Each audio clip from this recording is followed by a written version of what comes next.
If you want to learn how to play itch.io games, you're in the right place. In this quick tutorial, I'm going to show you the easiest way to start playing games on itch.io without downloading anything complicated. This is great if you want to try indie games fast, discover new titles, or just jump right into a game inside your browser. If this video helps, please hit the like button and subscribe for more simple tutorials just like this.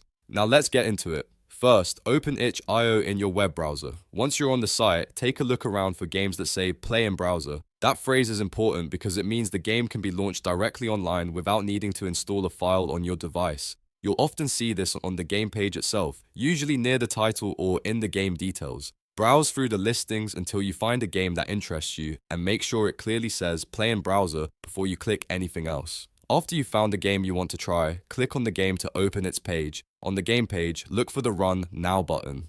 This is the button that starts the game instantly in your browser. Once you see it, click Run Now and wait a moment for the game to load. Depending on the game and your internet connection, it may take a few seconds to start, so give it a little time. After it loads, you should be able to begin playing right away. If the game doesn't start immediately, make sure your browser allows the page to load properly and that you click the correct play in browser version of the game. Some games on itch.io may also have downloadable versions, but if your goal is to play instantly, always choose the ones labeled Play in Browser. That's the fastest and easiest way to get started. So to recap, look for games that say Play in Browser, click on the game, then click Run Now, and you're in. It really is that simple. If this tutorial helped you out, don't forget to like and subscribe for more easy how-to videos. Thanks for watching and have fun playing your itch.io games.